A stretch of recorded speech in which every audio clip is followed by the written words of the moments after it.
neurosurgery. Fellow of the Royal Society. I think looking back, this particular experiment in 1667 seems particularly momentous. It's when the blood from a sheep was transfused into a human being who was paid £1 for this experiment. I think it's quite surprising that both the sheep and the patient survived this particular experiment, although it was repeated and some of the people and I don't know about the animals because nobody ever reports about the animals, but 2 of the people died and one of the doctors was charged with murder. Also a lawyer.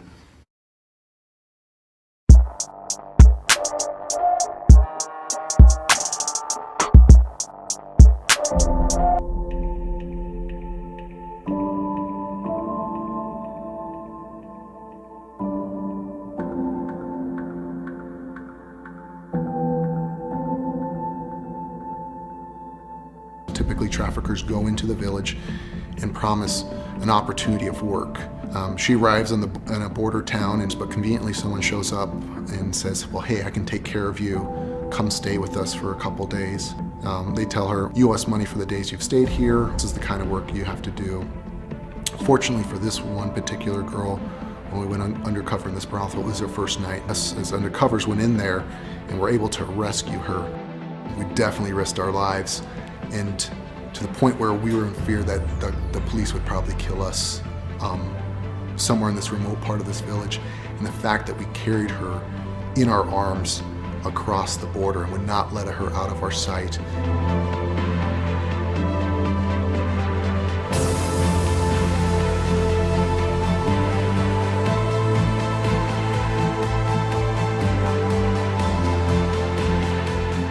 We are just getting to find the right partners. We've done small operations in these countries. It's important to go slowly so that we make sure that we have the right partners. These are other nonprofits, other NGOs, to make sure we've connected.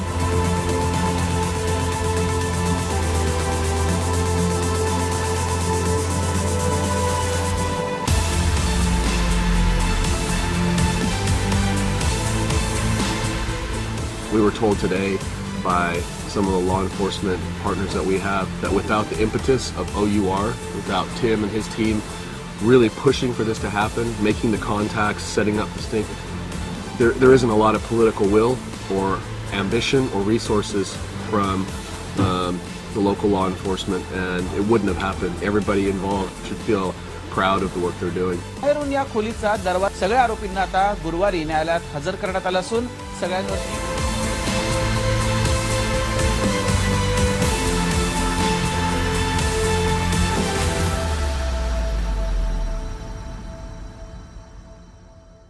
Our ultimate goal is to eradicate trafficking. The way we're going to do this is by being present physically, having offices in every country, every city on earth. That's going to take some time, but we are on that path.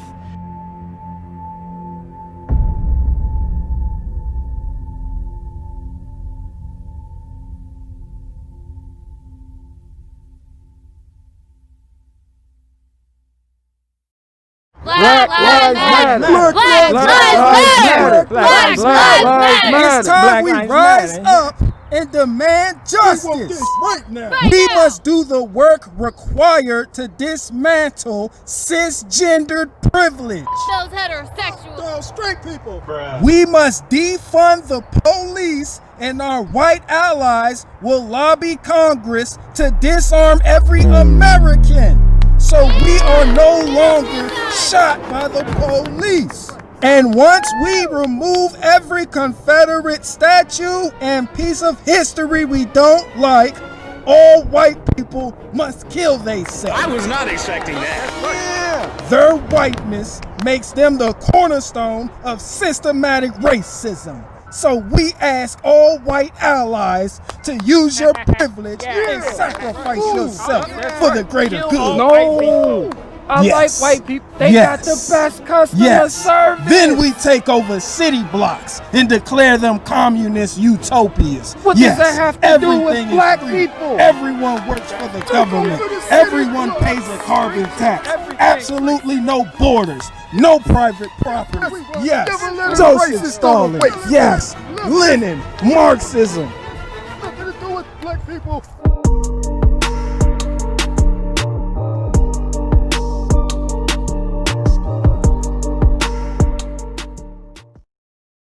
I want all black people to know that all black people is not down with Black Lives Matter movement. Every time I go somewhere, somebody hollering, Black Lives Matter, Black Lives Matter. Hey, brother, Black Lives Matter. Hey, sweetie, Black Lives Matter. Hey, dude, Black Lives Matter. Hey, Holmes, Black Lives Matter. Hey, buddy, Black Lives Matter.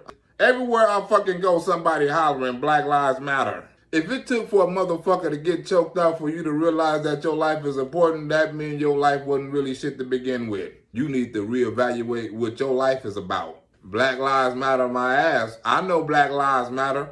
I'm not about to fall asleep in no driveway, steal a police taser, shoot at them after I done fucking assaulted them. If Black Lives Matter, somebody should have reminded that nigga of that. Because evidently that nigga must have forgot. What if white people say white lives matter? That shit will be posted on social media, their address will be doxxed, and that nigga will be fired in the morning. There's no such thing as equal rights. How you gonna take somebody's rights, give somebody more rights, then call them equal rights? Ain't that a bitch? Can you imagine a group of white men writing a big ass KKK in the middle of the street?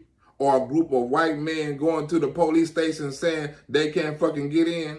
Or a group of white men taking over a 6-block radius? You know they would have sent the fucking National Guards? They said it was wrong for white people burning Black Wall Street down and burning all their businesses up. But right now, black people is returning the favor and it's supposed to be good. Ain't that a bitch? How is it that white people was wrong for burning up Black Wall Street and all their businesses back in the days, but it's okay for black people to burn up white businesses and all they shit today? And not just white businesses, black businesses too. They said the same thing back then as they saying now. It ain't our shit, we don't own it, let this shit burn. It was racist then and it's fucking racist now. Not all black people are scared of the police. All black people don't think all white people are racist. And all black people ain't victims. But if you tell somebody you're not a victim, if you tell somebody you don't hate white folks, or if you ask somebody, what about all this black on black crime out here, they're going to call you a sellout. You can't talk about black on black crimes because to some black people, facts just don't fucking matter. It could be 55 people getting shot, 13 kids dead, 3 elderly women injured, 4 pregnant women hurt. And Black Lives Matter ain't going to talk about that. They're going to burn the whole city down for a nigga who got a traffic ticket from a white cop. And not all black people support Black Lives Matter. To be honest, none of their damn demands benefit me. Defunding the police ain't going to help me out. Refunding the police going to help me out. The fun of these niggas with these guns out here that shoot niggas that look like me is going to help me out. I'm not afraid of a cop with a badge. I'm afraid of a nigga with a gun. And white people got it bad. Do you know in Seattle, they making white people go to meetings at work so they can get some racism training? Ain't that a bitch? White people are getting trained not to be white because their whiteness was offending people. So I guess they want them to be more black. They want white people to come to work late, complain about their coworkers on the job, eat their coworkers' food out the refrigerator. Well, not really. In Seattle were ordered to give up the following: their own whiteness. In order to achieve that, in order to erase the traits they were born with, white employees in Seattle were ordered to give up the following. They were ordered to give up comfort. They were ordered to give up spending time with their family. They were ordered to give up guaranteed physical safety, control over other people and the land, relationships with some other white people, niceties from neighbors and colleagues, and, quote, the certainty of your jobs. Prepare to be unemployed, pale employees of Seattle. Your skin color disgusts us. That was even worse than the shit I said. It seems like to me that they're trying to get white people to respond to racism by throwing racism in their face. It's like they're telling white people to forget your culture and accept another culture. And if you don't accept that culture, you're a racist. Can you imagine them singing a KKK national anthem at the beginning of an NBA game? Can you imagine white people going to black people and telling white people to bend on their knees? Can you imagine white people going to black people and say, you owe me reparations because we brought your black ass over here? It don't make a difference if more white people was killed by the police than black people. Some black people get mad at you when you say all lives matter. They might get mad at you and call you inconsiderate. And if you bring up babies being killed by these niggas out here on the street, they're gonna change the subject. But they'll make a rap song, make t-shirts, and give 5 funerals to a crackhead, while the innocent baby gets no help, no justice, and no Black Lives Matter support.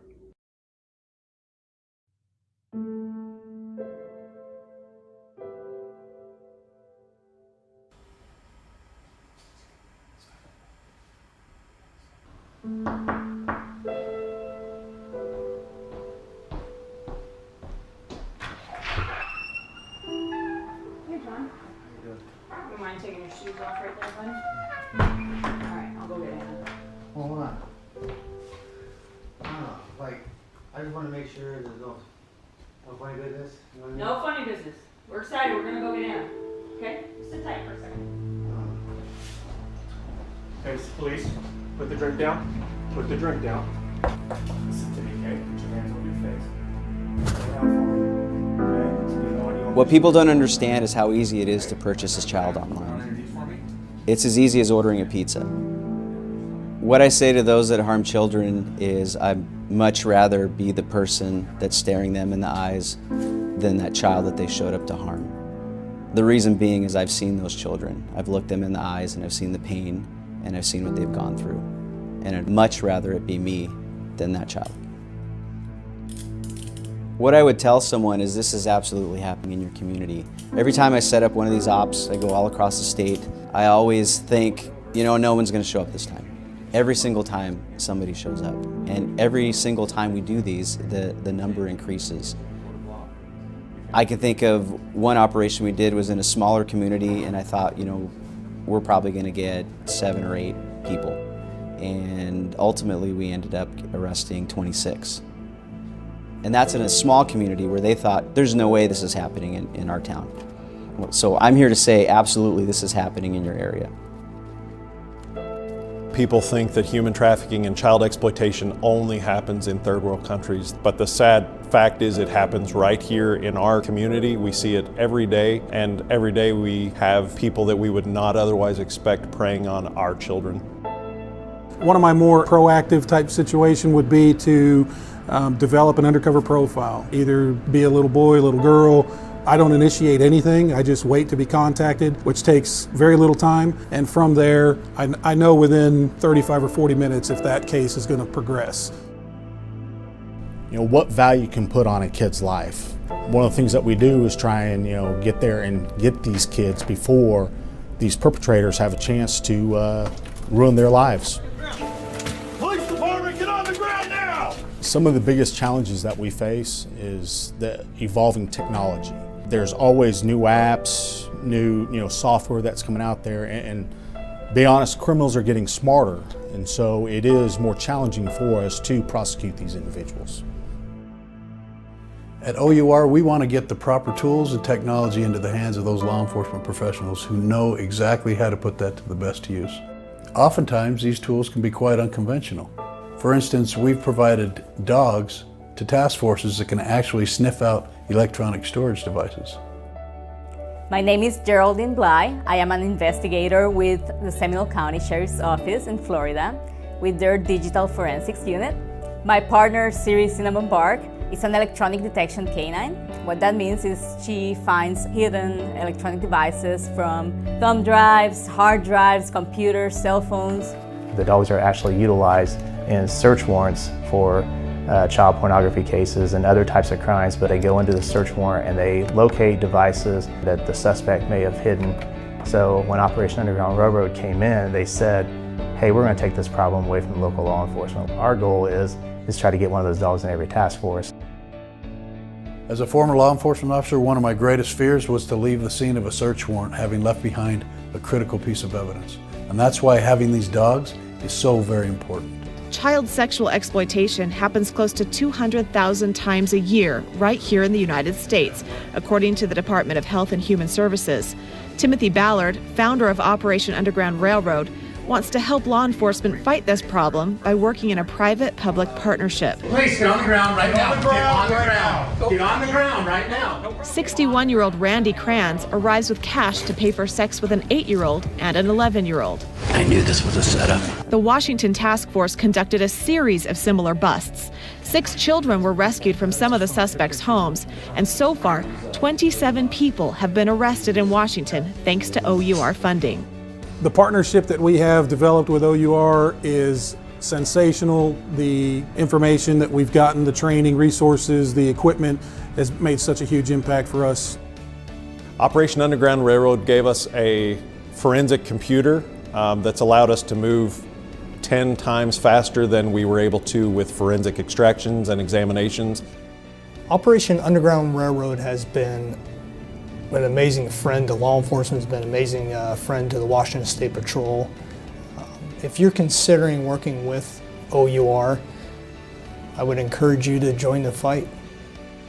Those individuals that are out there exploiting our kids, we are targeting you and we are going to come after you.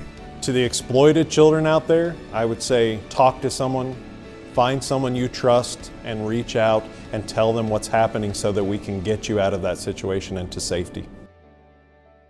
We at OUR are so grateful for the things that law enforcement officers do every day to save our children in the United States. We rely heavily on the things that only they can do. And we are committed to working with law enforcement officers throughout the nation to fight sex trafficking together.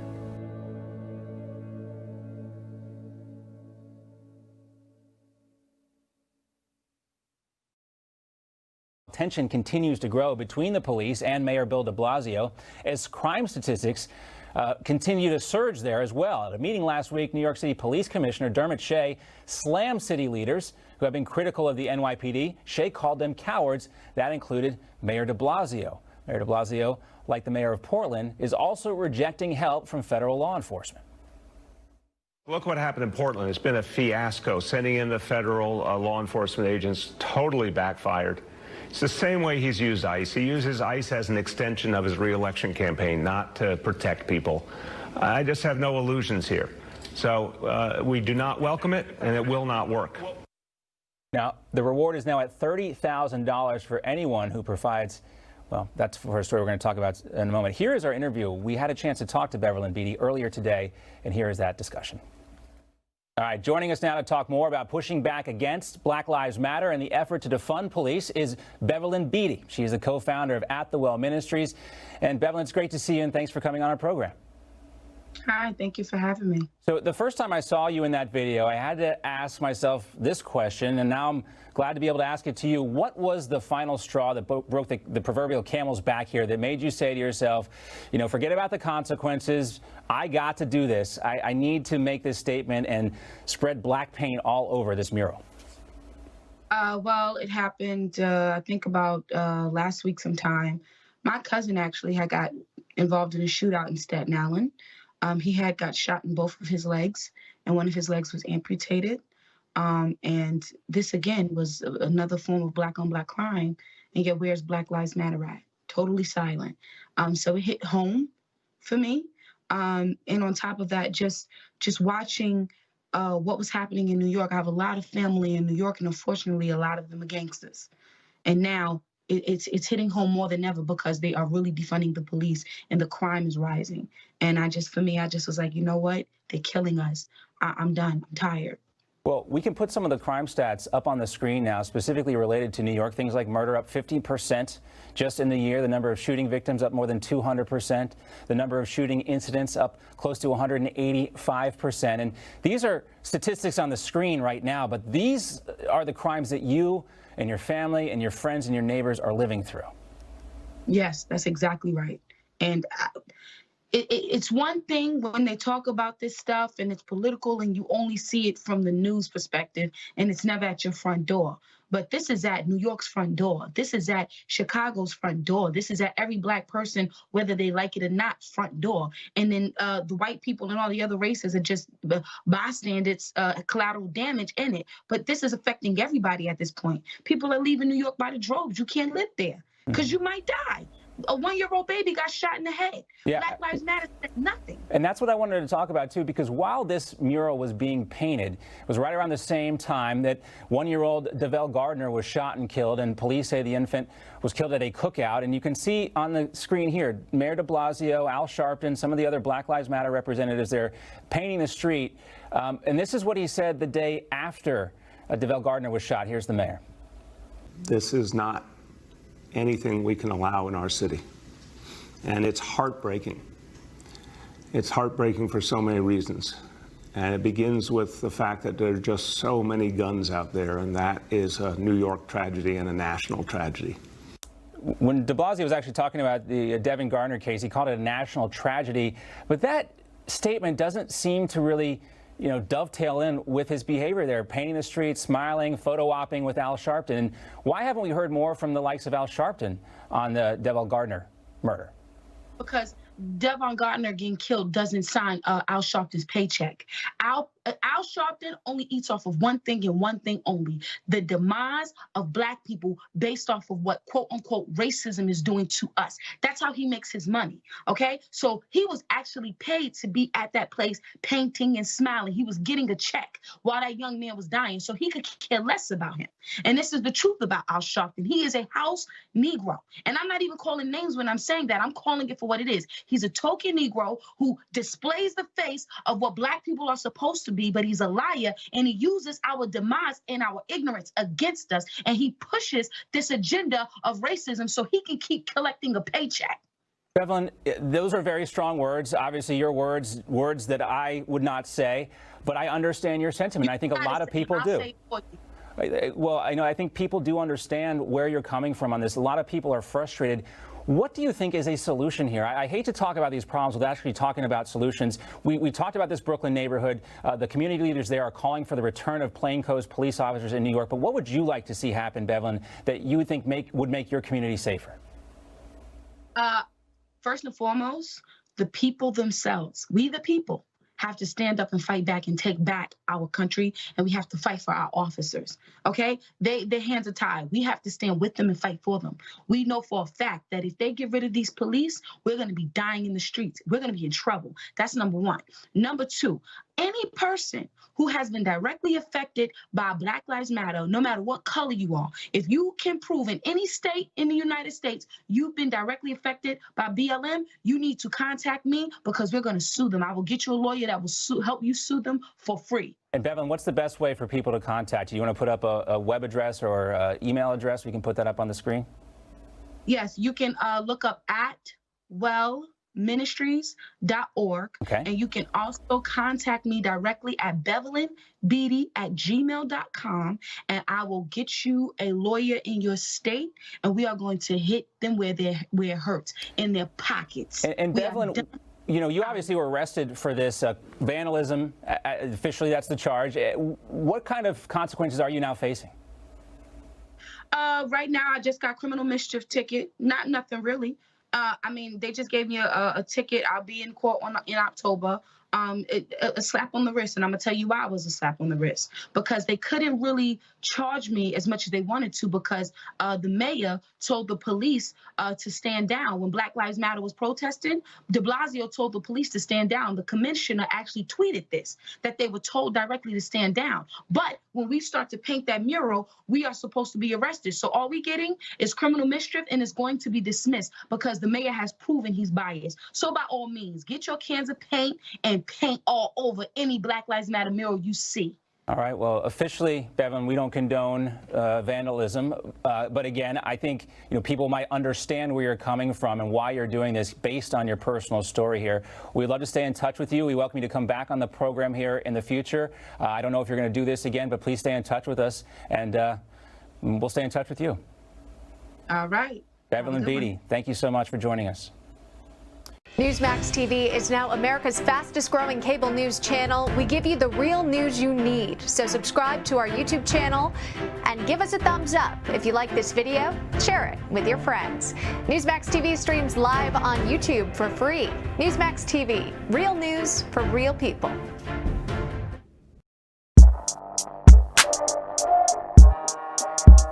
I'm going way over, let me know, because this could have been like, we could have done like 3 episodes. I mean, like, there's so much we could talk about here. Like, what should we focus on? Like, you know?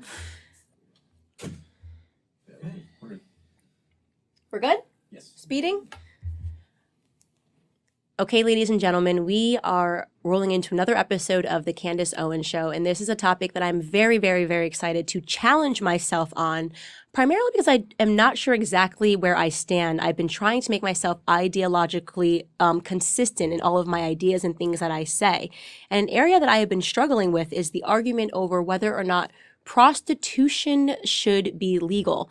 Here to discuss this with me is the founder of Operation Underground Railroad, Tim Ballard. He has done way too much. His resume is extensive. We're going to get in that a little bit, but first and foremost, Tim Ballard, welcome to the Candace Owens Show. Thanks for having me. I don't know where to begin with you, so I'm going to just start with telling people that you worked for Homeland Security for 12 years. You started actually in the CIA for 1 year, and then 9/11 happened, and Homeland Security was started, and you instantly knew that you wanted to join Homeland Security. What was your first job there? Where were you stationed? I was on the port of entry, with Calexico, California, and Mexicali. This is where Mohammed Atta, the terrorist who was instrumental in the 9/11 attacks, had come across. He's actually staged in Mexico. So I wanted to get on that border. So in the wake of 9/11, I jumped over. In fact, I was still, even before the name Homeland Security came out, I was already going into what was called the Immigration and Customs Enforcement. It was ICE. Okay, so, which, by the way, ICE does more than any other agency in the world to knock out pedophiles. We need warriors, militant kickers. His name is Ayo Kamathi, 39 years old, and what's troubling many is that he's a federal law enforcement employee with the Department of Homeland Security in Immigration and Customs Enforcement. That's how we gonna put a foot in this cracker's ass and bring an end to him on planet Earth with black male aggression. But it's his moonlighting videos on the internet that are attracting attention. Ain't nobody gonna be allowed to confuse us and make us think that when we see a black man that's a warrior, that we looking at a homo, and when we looking at a homo that's talking black talk, that we looking at a black man. His website, called War on the Horizon, says its purpose is preparing black people for an unavoidable clash with the white race. He's propagating some serious hate, including the mass extermination of whites. He's got anti-gay, anti-Semitic material on there. It's really, really extreme. The liberal-leaning Southern Poverty Law Center says Mr. Kamathi is the individual known on internet web videos as the irritated genie, a fiery black nationalist. No, brother, we mad at the white boy, that's okay. And while there are thousands of hate videos and websites, what makes War on the Horizon different is the apparent connection to a government employee. You can't, as an employee of DHS, just do whatever you want. You have to report this kind of material, given the sensitive nature of the law enforcement work. ICE put out a statement. ICE does not condone any type of hateful rhetoric or advocacy of violence of any kind against anyone. Every ICE employee is held to the highest standard of professional and ethical conduct. Accusations of misconduct are investigated thoroughly, and if substantiated, appropriate action is taken. But both left and right have strong reactions, including Sarah Palin, who called it unflipping believable. We reached out to Mr. Kamathi both on the phone today and by email with no response. He apparently wasn't at work. Government employees in these types of situations have to get clearances for outside activities, but the Department of Homeland Security would not comment when we asked whether Mr. Kamathi had fully disclosed the nature of his outside activities, and so far no indication from the government that he's been suspended or placed on administrative leave. I have a feeling they'll be looking into this one pretty thoroughly, yes. You know, so I just, because I know that's been a topic, people want to get rid of ICE. That's insane to me. Absolute insanity. But anyway, so that I worked under ICE. It was the Department of Homeland Security Investigations. And I went down on the border to combat terrorism. And I was there for only 6 months. I had the office I wanted, and I looked into Mexico from my office. We were crawling under tunnels. We were finding all those tunnels during this time. This was the early 2000s. And we were, doing what I wanted to do. And my boss called me in and he said, hey, we've selected you to help us start this new group, an anti-child trafficking group. And I literally, like most of my colleagues and even the world, what's child trafficking? What are you talking about? No one was talking about it then. And it turns out it's the fastest growing criminal enterprise in the world. And so that was my introduction into it. And they just kind of threw me into it and said, figure it out, help us design the policies, help us. All right, Tim, I'm going to cut you off and tell you that I was ignorant even about that fact. And I love doing the show because I always tell people I come into these conversations ignorant and I get to learn from the experts. I was ignorant. So the fastest growing enterprise in the world is child sex trafficking. Fastest growing criminal enterprise in the world is the selling of people. Wow. Yep. 30 million people are enslaved. About 8 million children are enslaved, whether it's sex slavery, slave labor, or organ harvesting, which is something we are working on mostly in the Middle East right now. Okay, I don't think the majority of Americans know that information. They do not know that. That is incredible. No. Okay, so you get that call, you didn't know what it was, and you say, hey, you're now going to be the guy that's working on that. What next? So we start working these cases, and I was scared to death. I said no at first. I went back to my wife, and I said, can you believe they asked me to work this? And we had little children at the time, and she says, there's no way you're doing this. You'll bring darkness into our house. I said, yeah. So I went, I was preparing my speech to tell my boss, no. He's a big, burly guy. I was scared of him. He had this big hook mustache, and I had to go tell him no. And I didn't want to do that. And I remember kind of rehearsing my speech in the mirror that next morning. Let's hear it. And it was. Let's hear it. I know you know it. I never figured it out. Okay. I never got it out. I didn't have to. And it was a really sweet story. My wife came into the bathroom and she had tears in her eyes. And she said, I'm wrong. We're wrong. You have to do this. For the very reason that we thought you couldn't do this because we have kids is the reason you have to say yes. Wow. Because we have kids. And if it's true, and we didn't even believe the stats at the time, I know they're true now, about this being such a pervasive crime against children, then of course we can't walk away from it. And so my speech became easy. It was just yes. And we started in, and it was 100 times worse than I could have even perceived in my mind. The things that people do to children. And these are young children. People think we're talking about child pornography or child trafficking. They think 16, 17, and certainly those are technically minors. That's not even what we're talking about. We're talking about 5 years old, 6 years old, 7 years old, what people are doing to these children. In the last couple of years, there's been a 5,000% increase in child rape videos on the internet. And these are little children who are being abused this way. So I got into it. We started working it. And something shifted in 2006.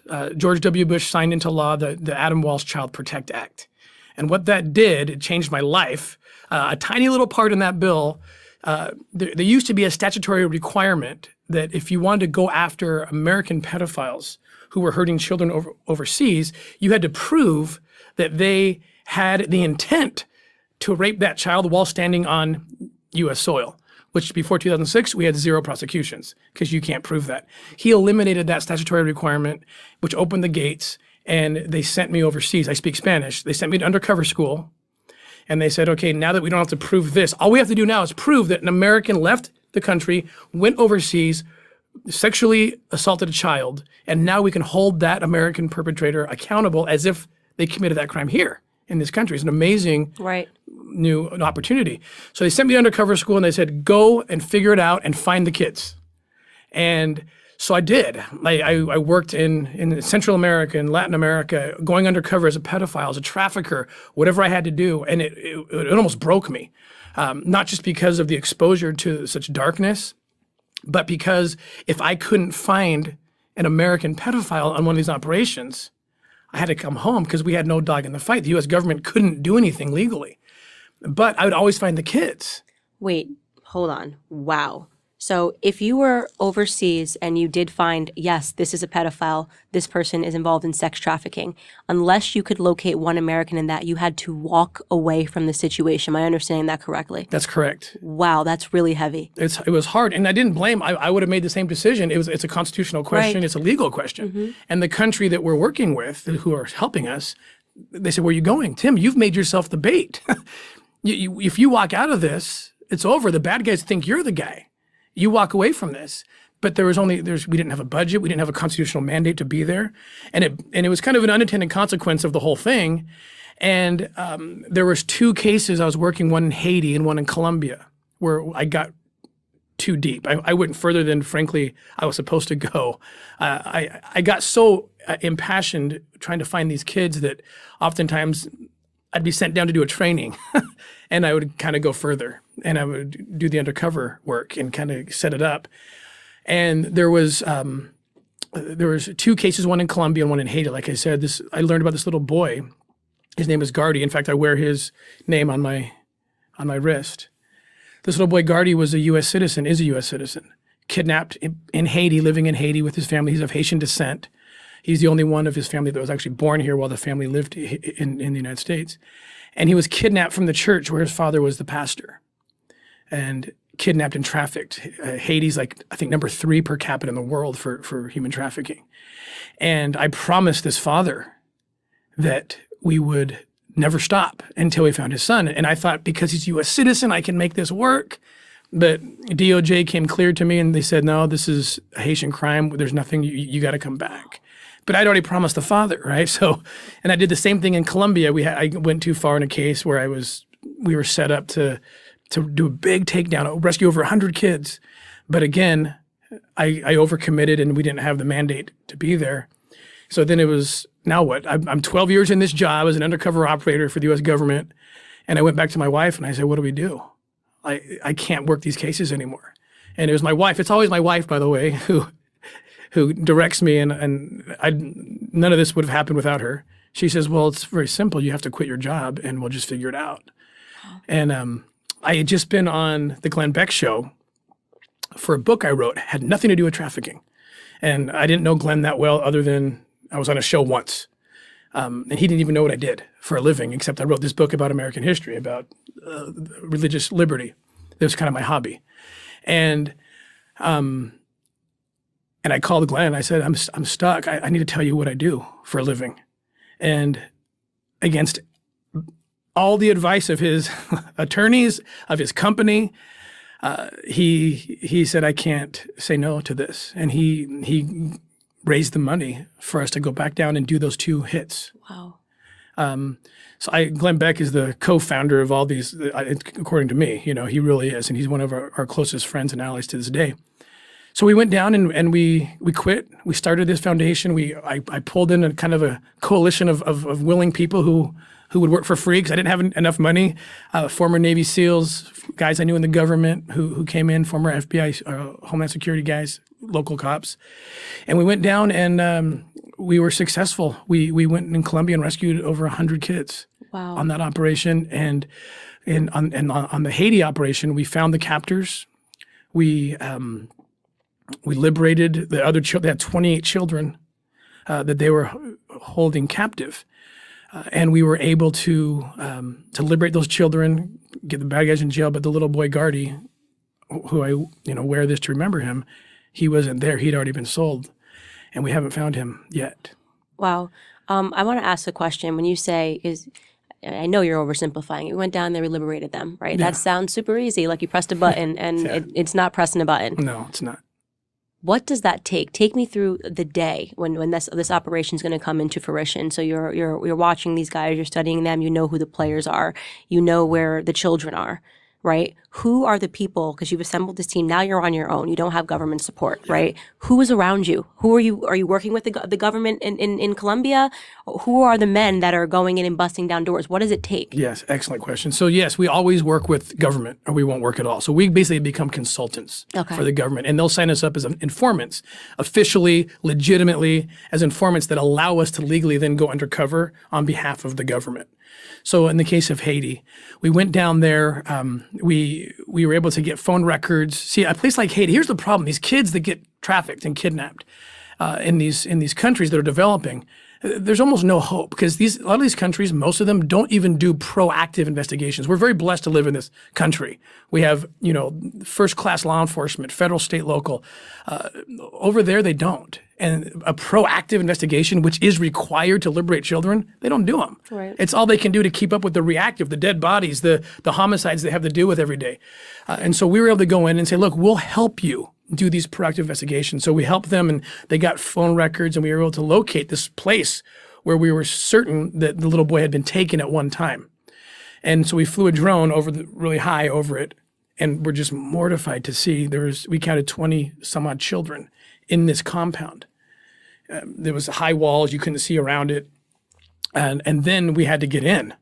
So what's going on in there? So we drive up to this place, and they've painted on the wall in Haitian Creole, Happy Day Orphanage. Well, there's no registered orphanage in Haiti called that. And so we know it's a front. What are they doing? Well, we know what they're doing. They're selling. If there's 8 million children who are being sold into slavery, 2 million of those are just sex slavery every year. How do those kids get into the market? This is how they get into the market. After the big earthquake in Haiti or in any kind of natural disaster, what happens is people do this. They throw up a sign that says orphanage. And in the wake of the chaos, innocent people are taking children. Oh, we'll take them here. And it's harvest time for the traffickers. This is how children get put into the sex trafficking or the labor trafficking market. And so the Haitian government volunteered me to go undercover and just walk into this place. You just walked in. Just walked in. Blind, walked in, didn't know what you were walking That's into, right. if you were going to get killed. That's right, because we had no other option. We couldn't get any more intel except that someone went in. And being an American, I would have more ability to kind of trick them, right? Because I don't look like I work for the Haitian police. No. So we wired me up, cameras in glasses, cameras in backpacks, hidden cameras, and I walk into this place, and it was probably the most emotional moment I had in my career at that point. Because I walk in, I see these kids, and there's 28 children. The youngest is 1, the oldest is like 13. And they're just miserable. And I know what's going on. Like, I can tell. And the people that came up to me immediately, they weren't even worried. And they said, "Oh, you must have heard what we do here." I said, "Yeah, of course. That's why I'm here." Okay, so the kids are $10,000 each. Just like that. Instantly. And I said, "Yeah, that's why I came. I have a contact up in New York City that kind of, I had my legend, my story in my mind of what I was going to do and say. And so we start negotiating. And I'm looking for little Gardy. I'm just dying. I'm just like, where is he? I can't tell. There's these dark outbuildings around him. And so I want to get into those. And so the police had told me, because again, we work under their jurisdiction, if you can't find Gardy and they offer to sell you a child, buy the child. Go through with the deal. Let them conclude this deal, which will give us the evidence we need to then take this place down. And then we'll really be able to find Gardy. So at this point, I have to pick a child to buy in a sting operation. And I'm looking around, and I actually have the undercover footage. You can see this because I had another guy with me. There's 2 of us that walked in, and so he caught me as I'm looking for this kid. Who am I going to buy? And this beautiful little boy, he's about probably 2 years old. He basically picks me, and he walks up to me, and I just hold this little boy in my arms, and I said, "Okay, he's the one I'm gonna buy." I take him in my arms, and I walk into some of the outbuildings while my colleague is keeping the traffickers occupied, negotiating a price and so forth. And so I'm looking in. I got my camera to pick up any other faces, any other children, and as I'm walking into this dark outbuilding on this premises, this dirty, smelly, evil place, I hear the footsteps of another child who's following me. And I swing around, and there's this 3-year-old girl. And I'll tell you in a minute why I'm getting so emotional. There's a reason. And she's looking at me, and she's looking at him, and I want to kind of get her out of the way. I don't want to create, a lot of attention around what I'm doing. So I give her a candy bar. Now, these kids are all, we find out later, and I could tell in the moment, all of them are on the verge of starvation. And I give this little girl a candy bar. She's probably never seen a candy bar. And I said, take this outside, you can eat it outside. And I have children, I know they respond to that. This little girl did something I'd never seen any child do. She took the candy bar, she broke it in half, almost like muscle memory, not even thinking, without taking her eyes off the little boy in my arms, breaks that candy bar in half and hands the other half to the little boy. And I just knew, I mean, God told me in that moment. They're related. They're brother and sister. Wow. All they have is each other. That's it. And what have I done? How many Americans have come down to this place, picked up a child, and that child disappears forever, and this little girl's not going to let that happen. And so I broke the cardinal rule of undercover operators in that moment. This first and last time I ever did it. I knelt down, I put the little boy down. Right when I put him down, she grabs him and protects him from me, which was the sweetest thing. This little girl is just my hero. And then I broke this rule by telling them who I was, that I am here to help them, and then they need to help me, and just go along with what I'm doing, and we will get you guys out of here. And she knew this girl's brilliant. She's gifted in a way that most children aren't. And so she does, and she goes along with this. We end up getting the kids out. We buy those kids in a sting operation, in a sting deal. We had to go to another hotel that we had set up where we had cameras wired to make sure we got all the dialogue and all the evidence we needed. It went off perfectly. The traffickers got arrested. They liberated the orphanage, the false orphanage. And little Gardy, of course, wasn't there. But the father, I told you about the father of this little boy who I met, who I made the promise to, that we would never, he's a pastor of his congregation, of his Christian church. I promised him that we would never stop till we found his son. He's waiting in another hotel for the good news. He's waiting for me to walk through the door with his son in my arms. And we all knew that was going to happen. We believed it. And I still had hope at this moment when the police raided the front orphanage that Gardy would be there. And about 30 minutes later, they called me with the devastating news that he's not here. We got 28 kids, but we didn't get him. And I had to go back and tell this man what happened. And it was the most difficult and most inspiring conversation I've ever had with a human being. I went back, sat down with him. He was in the lobby of the hotel, and without saying a word, he just breaks down. I break down. We're just sobbing without even exchanging any words, because he knew that I didn't have his son. Yeah. But I did eke out the words to him, but we did get 28 kids out. And then he did this most amazing thing. He slaps his hand on the table and he pops his head up, and his tears are drying. I'm still crying. He's not. And he says, "Stop crying. This is amazing." I said, "What's amazing?" He said, "You just told me we rescued 28 kids." I said, "Yeah, but I'm worried about the one we didn't get." And he says, "No, you're missing it. If Gardy hadn't been kidnapped, none of those kids would have had a chance. His kidnapping led to this."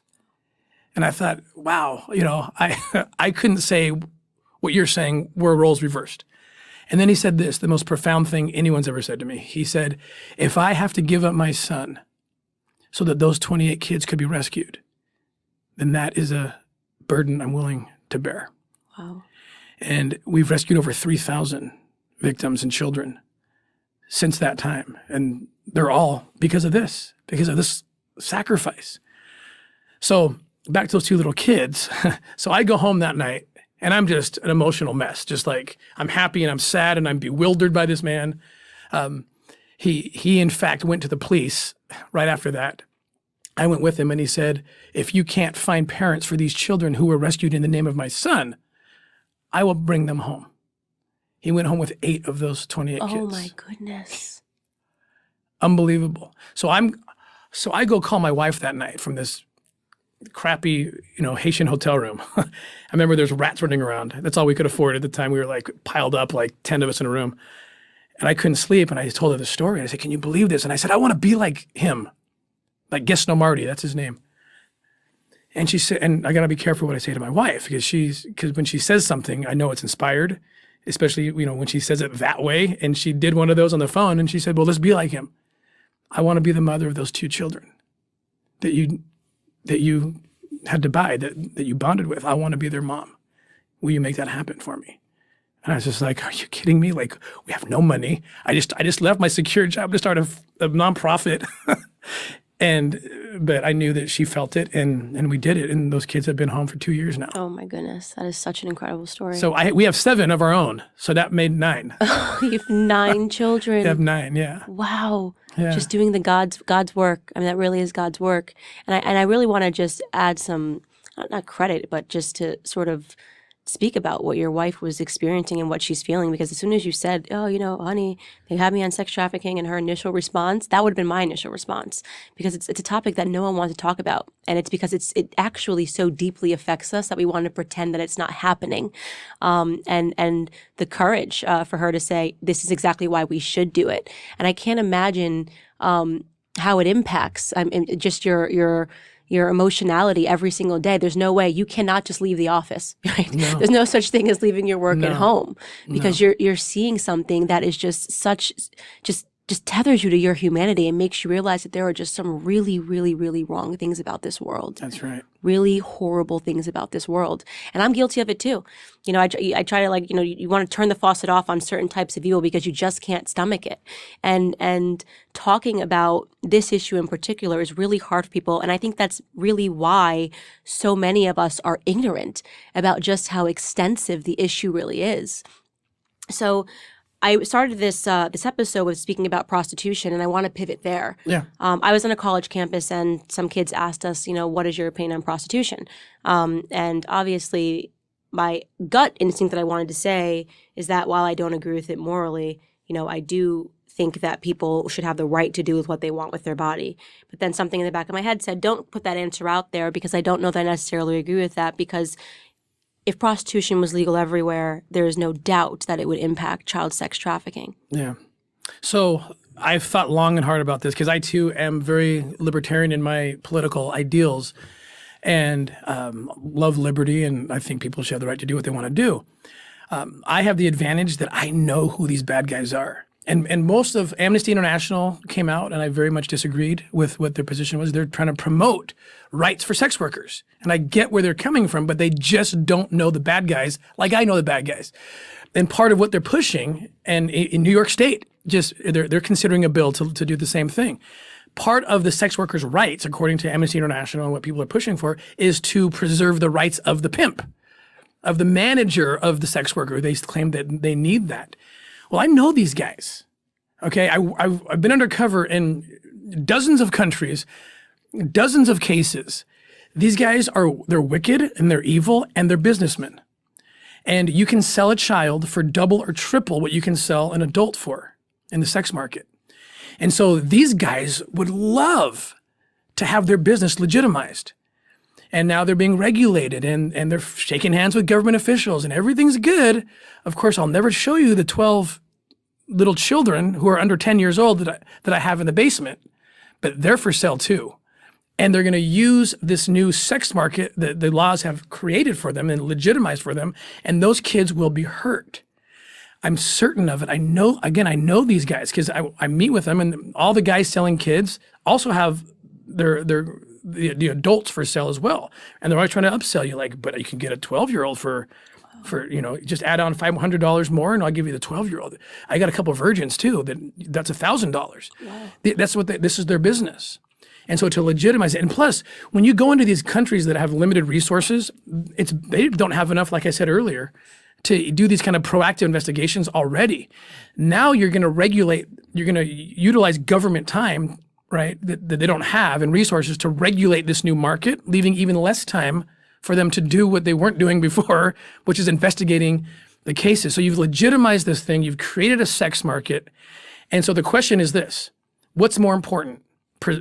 Preserving the rights of children from not being raped, or preserving the rights of an adult from being a sex worker? I'm going to choose the children. Right, every single time. Every time, and that's why I've come down strong on the position of no, do not legalize prostitution. Now, do not criminalize prostitutes either. I'm very much against any prostitute being prosecuted. Mm-hmm. I've seen too many prostitutes who, once they've come out and told their story, they were that 10-year-old. They were that 11-year-old. And so I would never, ever prosecute prostitutes. So what I see that people try to do when people defend sex work, and especially, I mean, this is happening on a cultural level. I had one guest who explained to me, actually showed me that Teen Vogue, so, you know, which is appealing to 13-year-old prepubescent young women, is saying, has a headline this past year that said sex work is real work. And they go on to defend why sex work should be defended, is defensible, and why we need to open up the laws. And all of this is sort of falling under the umbrella of sexual liberation. And it seems like we never can get sexually liberated enough, right? I mean, it just keeps going, and they need more sexual liberation. And I'm starting to wonder, and I guess just sort of ask myself the questions, if we're really kind of just hitting at, I guess, unweaving the moral fibers of our society. You know, women, no, we should be able to walk around the streets naked, and we should be able to sell our bodies if we want to. This is freedom. And then when you take a look at it, the thing that's supposed to be freedom is starting to look a lot like bondage. And we are encouraging. I mean, when you look up, and if you're a country and you say, well, America has legalized prostitution in all 50 states, if that was a circumstance, that's a market. I really wonder about where we're going culturally, and how this sort of contributes to what you say is the fastest growing criminal enterprise in the world. And once people, and this is the thing, before the interview, I was telling you, the root of that informs everything else is what this is. The fastest growing criminal enterprise in the world is the exploitation of children. And as the more liberal in that sense we become with sexuality, what you said is exactly right. You are leading these kids to bondage. You're going to create this socio-political environment where children are told, go be free, and go on Instagram and take, shirtless pictures and all these. I know the pimps the traffickers are watching. Their highest their best recruiting tool is our social media platforms. And I want to be your agent. I want to come do a photo shoot with me. That's how the kids in the United States, by the way, are being sucked into trafficking. So we are encouraging what they're doing in Vogue and other places. They're encouraging bondage. They just don't realize it because they're ignorant to what is actually happening in the underbelly of this whole country and culture. Right, and especially when you think about the cyber market in particular. We live in this culture that most people think that pornography is okay. Women should be allowed to be porn stars. It's okay to have all of these, this free porn industry at your fingertips if you want to indulge in that. And then you have to ask yourself the question, when you see all of these stories break about, children that are being put on the internet. I actually read a terrifying story of somebody who was able to hack into baby cams and kid cams in people's homes and literally be looking at the footage all day of the 4-year-old playing in her room, the 4-year-old getting dressed, and then went and put that on the internet. That is, to me, the most traumatizing, violating thing that I could possibly think of. I'm not a parent yet, but just imagine in your own home and the market that's being created by this idea, again, of what should be liberation. That's right. And it's just, it seems like an issue that isn't ever going to be defeated if we continue to provide a market by redefining what morality is and trying to say, calling things free that aren't necessarily really about freedom, in my opinion. Exactly right. Yeah, so it's a really scary topic, and you do so much work in it. I mean, so where do you go from here? You're running this organization. I'm assuming you guys are no longer a startup. No, not anymore. No longer in startup mode, so it was good that you followed your heart. Yes, yeah. How many cases do you take on at one time? So we're in 22 countries and we're in 25 states. We just had our 1,000th rescue this summer for the year, so every year has been better than the next. And we just continue to grow and provide the tools and education that jurisdictions, including here in the United States, that don't always have to combat trafficking. The other thing that we picked up, in 2015, Glenn Beck started the Nazarene Fund to get the Christian people out of the Middle East, out of Iraq, as ISIS was rolling in. Mm-hmm. And he moved. What he did was absolutely phenomenal, by the way. But he'll never get credit. There should be a movie made about him. He moved 10,000 people out. I love what Oskar Schindler did during, getting 1,200 Jews out. What an amazing story. Glenn got 10,000 of people out of the Middle East and into safety before ISIS came in. And once they came in, we know what they did. Sex slave markets like we've never seen. Christian Yazidi children and women killed the men. And then a couple years ago, 2.5 years ago, Glenn called me and said, I need you to take over OUR to take over the Nazarene Fund. Wow. So he's still the founder, and we still work closely with him in Mercury One. So we're doing a lot of work in the Middle East now. So we're running these operations. ISIS is still alive. They don't have territory anymore. The caliphate has been destroyed, but they still exist, and they still have thousands of kids in their possession. These are some of the most grotesque people I've ever seen. I mean, they recruit pedophiles. Anyone can come in and join ISIS. Pedophiles join because of what they can now do. And so we're still working a lot on opening up those areas and getting those children out of the hands of What ISIS. country is the worst for sex trafficking? It's really any developing country that has a resort town kind of is the worst. I'll tell you, we have our biggest office in Southeast Asia. There's a lot going on there in Thailand. And Interesting. A lot of, that's where Westerners go to find children, unfortunately. And we actually target Americans. We help the Thai police target the Americans who are coming to abuse their children. And how are we doing in America in terms of conquering this issue? Probably better than any other country because we have the best law enforcement in the world, and we have high-tech solutions that are unbelievable. The Homeland Security investigations, where I came out of, leading the way, just so impressed. They're our best partners. The Internet Crimes Against Children task forces, which we have, are phenomenal. We support those as well, our foundation. But there's still roughly 250,000 children in the United States currently being sold into sex slavery. And that number, thousands of children are brought in from foreign every year. Here's the problem with America is that we are the #1 consumer of child rape videos in the world. Rape videos. Rape videos. We are the demand, which is why exactly what I was talking about. Which is why 2006 we had to pass the law because George W. Bush recognized and Congress recognized we are the problem. And our people are going over and abusing these children. So that was kind of the genesis of that bill. But kids are still being brought over, and they're still being exploited because if a trafficker can get that child into the United States, the price just went up. He's going to make a lot more money by bringing the product to the market where it's a higher value. And so there's a big problem, and this is why this is one of the arguments that I made. I had the opportunity to brief the president and Congress, and I wrote an op-ed when this whole wall debate was coming up because we've rescued the children in New York City who, but for the wall, they would have been rescued. The kids who were trafficked through the desert with no barrier. And I've talked to these kids, we get them out, and they said, once they know, some of them are getting older now and they're looking back, what happened to them? There's one little girl who now works for us. She's in her early 20s.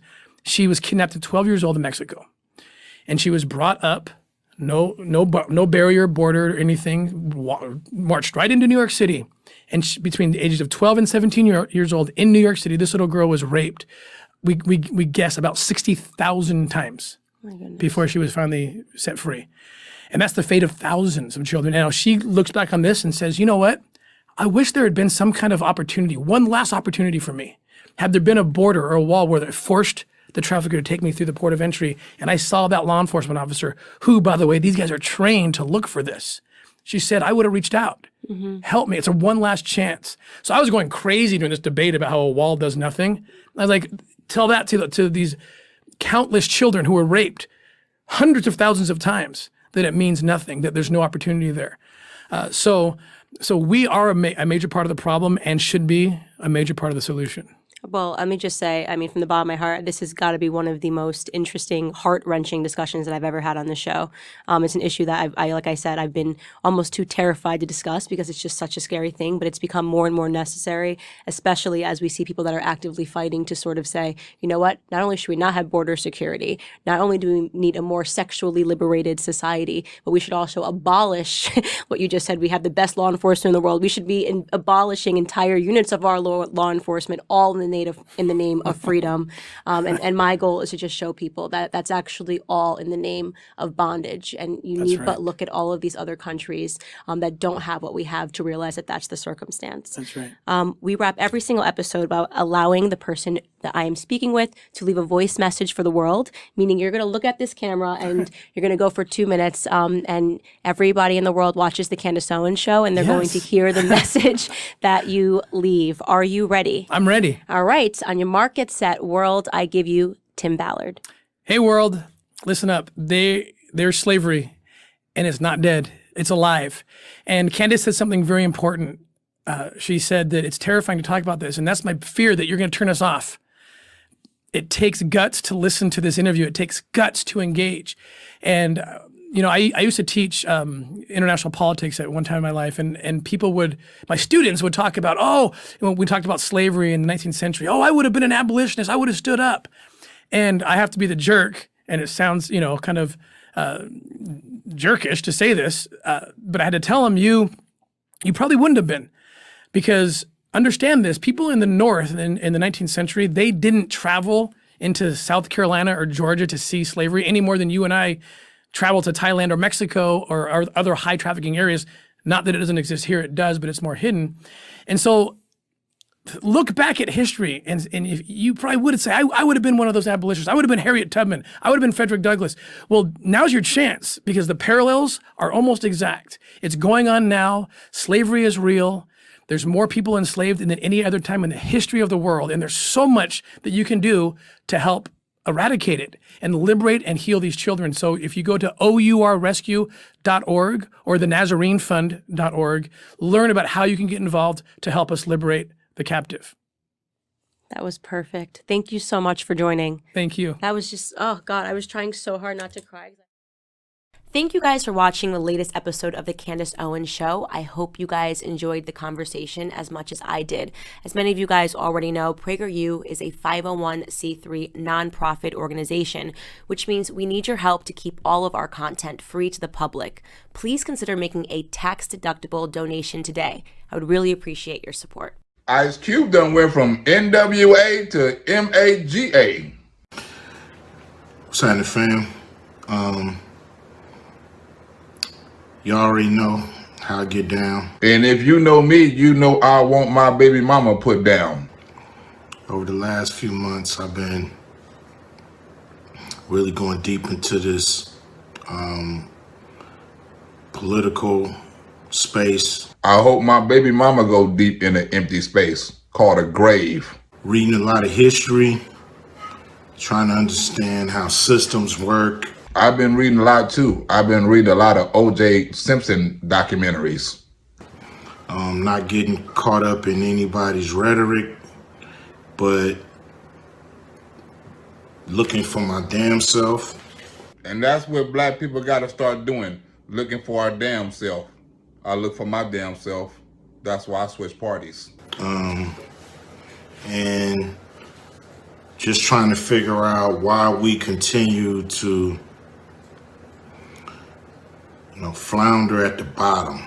Ain't that a bitch? I've been trying to figure out how to beat child support. I was tired of being at the bottom, so I stopped being a Democrat. It's systems in place, as we all know. It ain't because, we ain't doing what we supposed to do as black people. So the system is not racist. You can check my Cash App for that. Because, of course, we all can do better. There's shit that we need to do to clean up ourselves and our community. Taking responsibility for our shit and not asking people to do it for us. The system is fucked up. It's just designed totally. And not only designed, but there's a dedication to keeping us at the bottom of this country. Smart black people know this. Niggas don't. And I don't know if we can count on any parties to get us about the shit, to be honest. Especially Democrats, because they had plenty of opportunity. And it probably takes something black people are not used to doing, getting along. So we are gonna have to do a lot of things different as a black community. We have to pool our resources. We have to think about ourselves.